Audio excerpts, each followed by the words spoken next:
subscribe to our YouTube channel and don't forget to press the bell icon to get all the latest updates.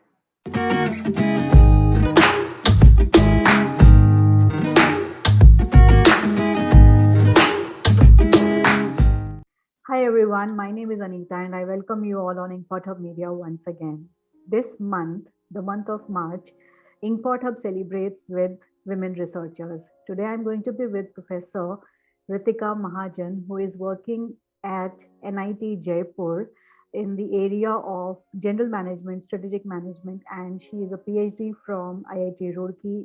And I'm so happy to welcome her on this special occasion of International Women's Day, and there is no better person I could find on this occasion because she writes a lot on womanhood, research, and challenges we women face during our course of action in research in academia.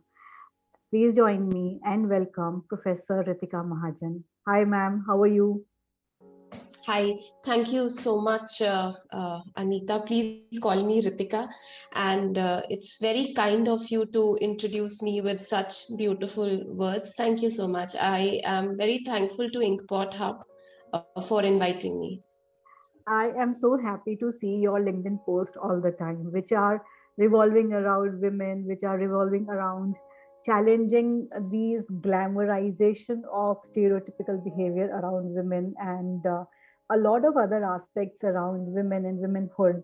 Um, how this journey happened, like why did you start writing around these challenges, and why do you think that we should normalize these conditions around women and in general and specifically around research and women? Okay, right. So thank I you know so this is much a for. very difficult question because you are coming as an authority here. So I would really love to No, know no, your thoughts on that. no. I don't think I'm an authority or something. I don't take myself that seriously. And it's very encouraging to know these things from you, because when I write and when I put something out, it's just to pour my heart out. And I have never expected that I'll get something out of it. So it's very my motive to write is very selfish. It's basically for me to say what I want to say.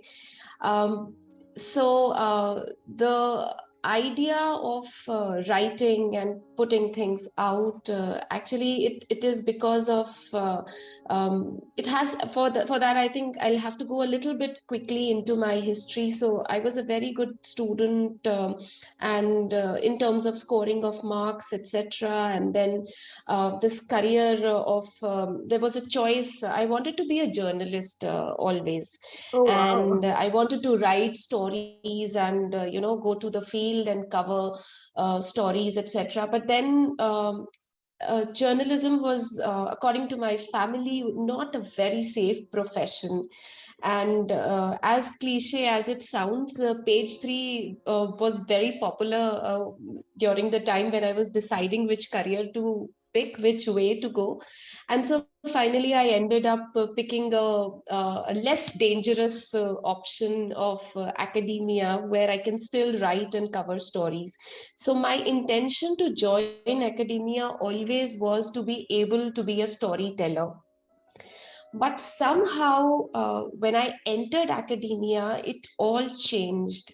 The kind of expectation in academia, and also the changing nature of academia as a profession, where you are not only teaching students, you are also doing multiple tasks, which was not happening 20 years back.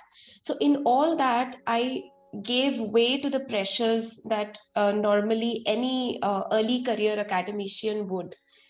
But the pandemic was a time where I got time to feel and to take a pause, that I had joined this to be a storyteller. So that's why I came back to that domain and started writing not only research papers, but also simple creative pieces which cater to a large audience.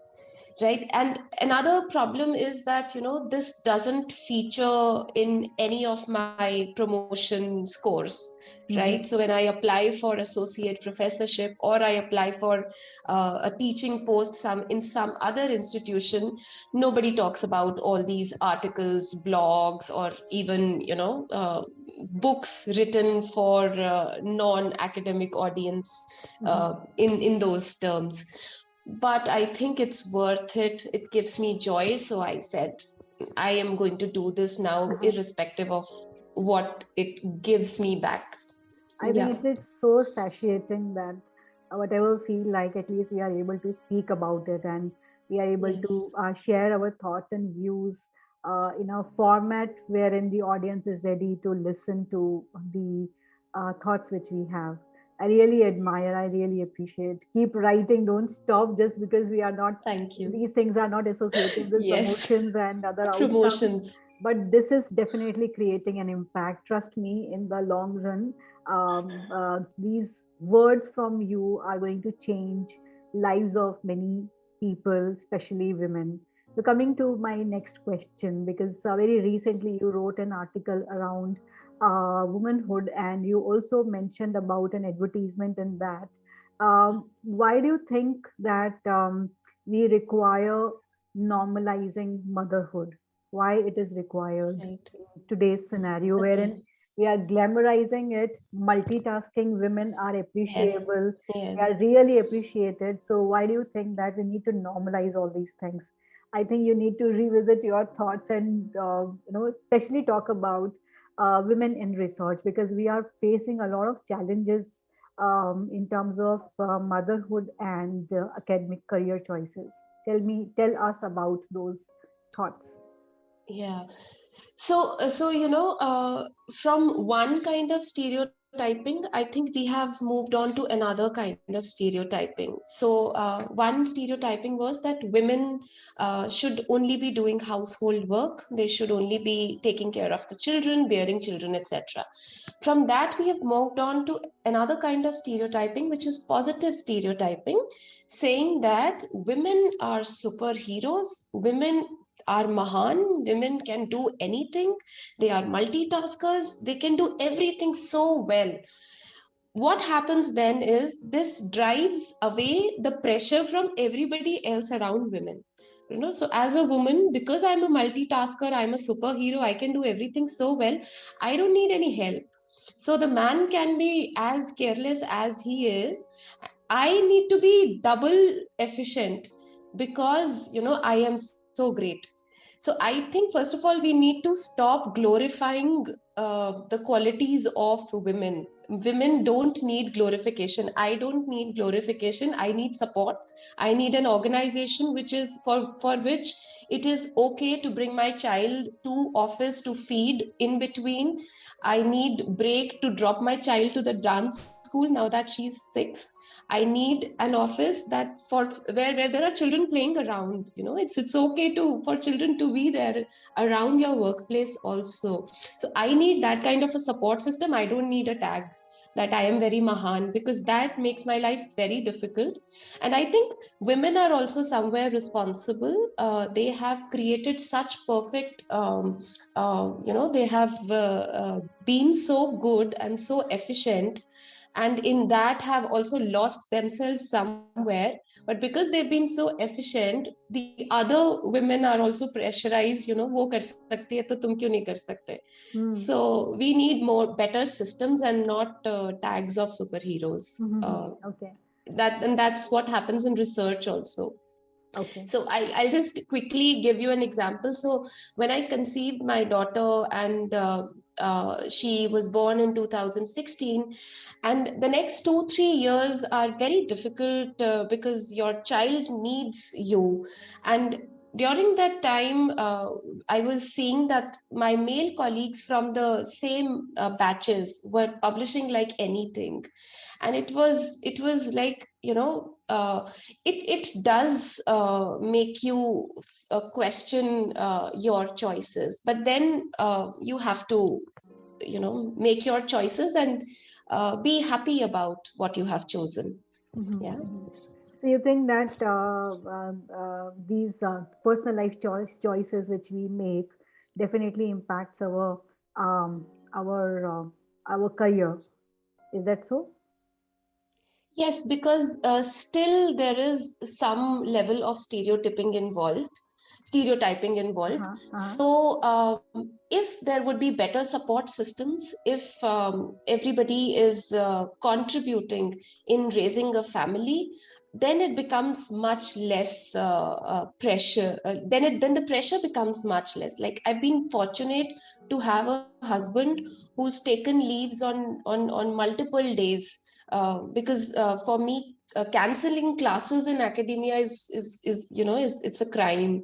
So he was the one who always took leave when I couldn't cancel a class, and he's been very actively taking care of the child, from changing diapers to even today, she my daughter calls my husband after she's done in the washroom. So Mhm, that kind of involvement with the child. So um, it does impact, and mhm, there is no way to deal with it. mhm, And apart from the support system, you have the guilt that a mother has will always be there. So if you make a choice of being a working mother, along with doing what you want to do, you will have to accept that guilt as part of your personality. At least I accept that okay, guilt okay, now. okay.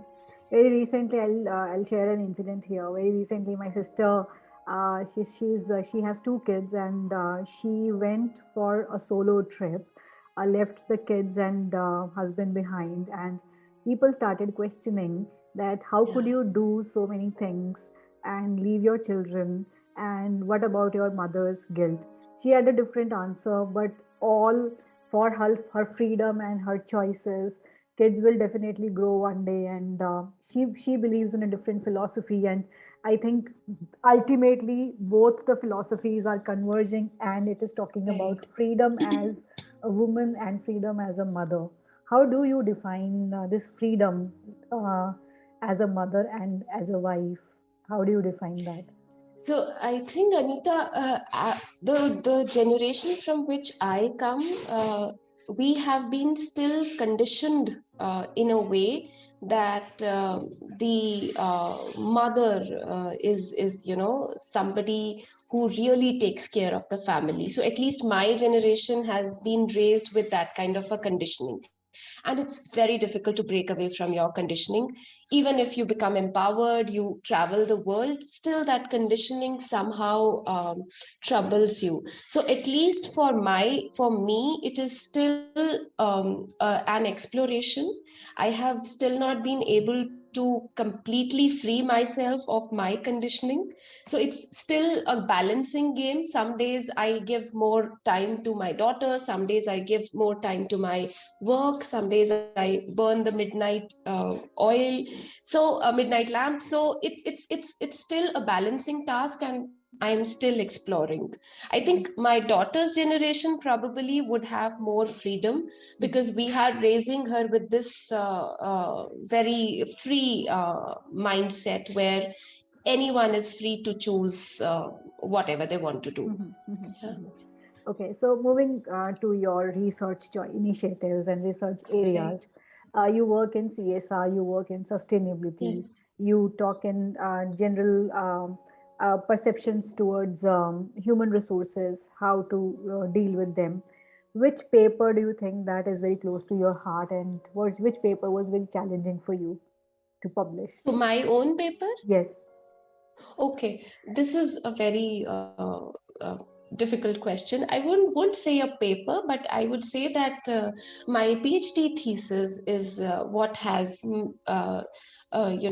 really contributed to my growth as a researcher, and as a teacher, because back in 2014 I did a purely interpretivist and a qualitative thesis thesis based on interviews with the deans, directors, vice chancellors all over the country.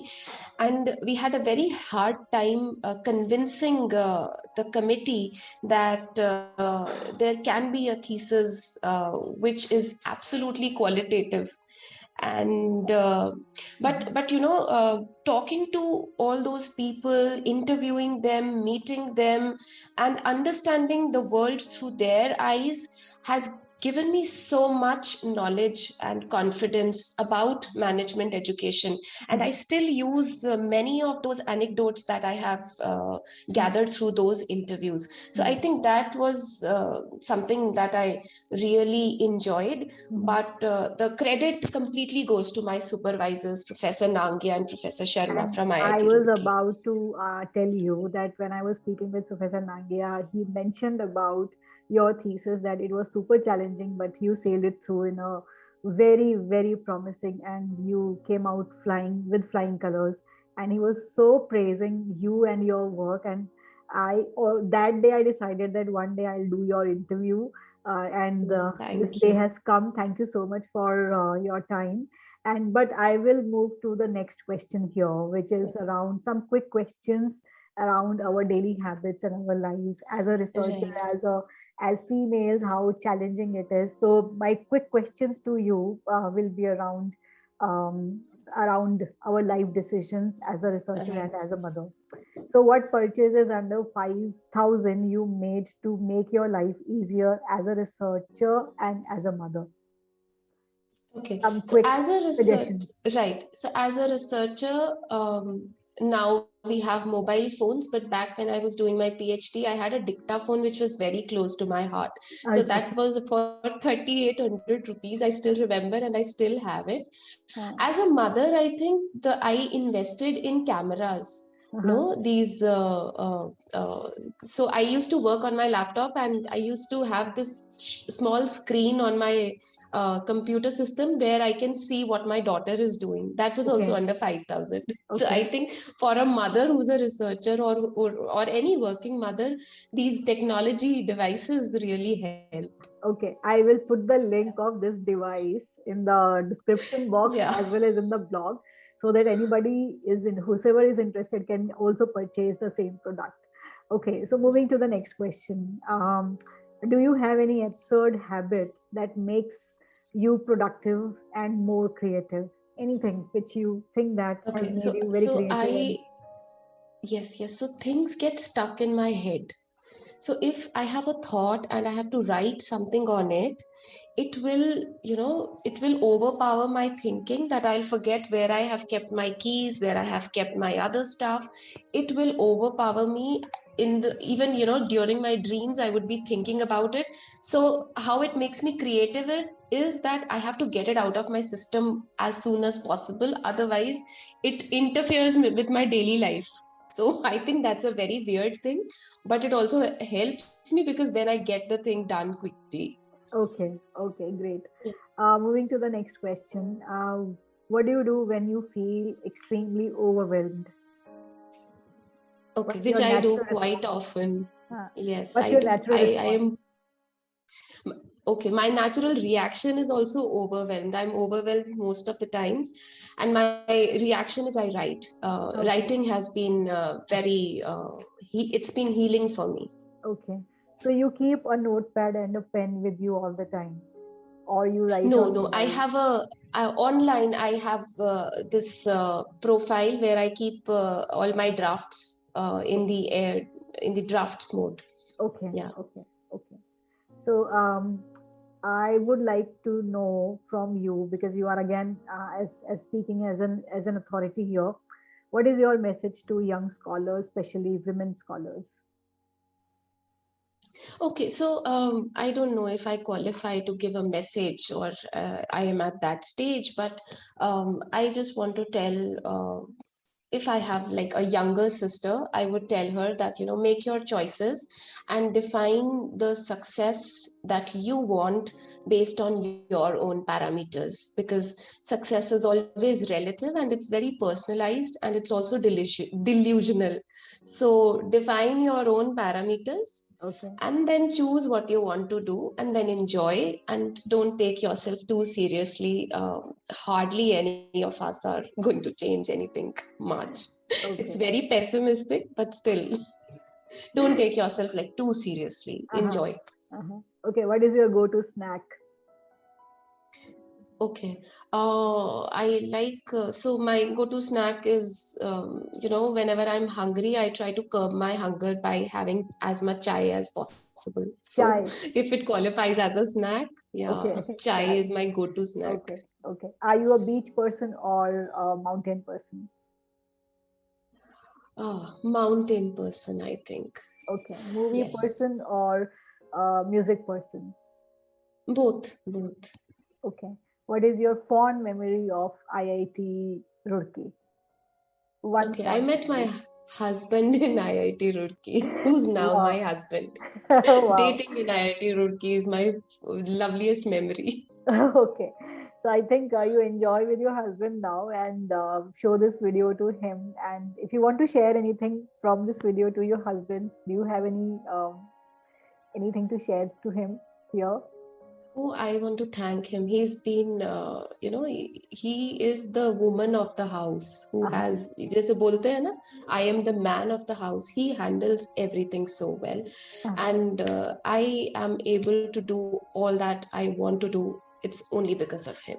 Only because of him. Thank you so much. Thank Thank you. you so It's much, been a pleasure. Ritika. It was really nice speaking with you, and I'm so happy.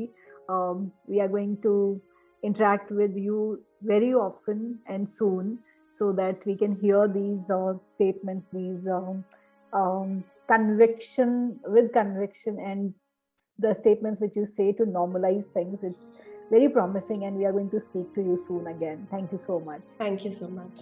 Thank you. Thank you. It's been a pleasure. I wish you all the best, and you're doing great work. It's very inspirational. Thank you. Thank you. It's great to see you all here. Thank you for watching our work. If you have not subscribed to Inkpot Hub Media, then please hit the bell icon and subscribe to our channel and support research celebrations in India.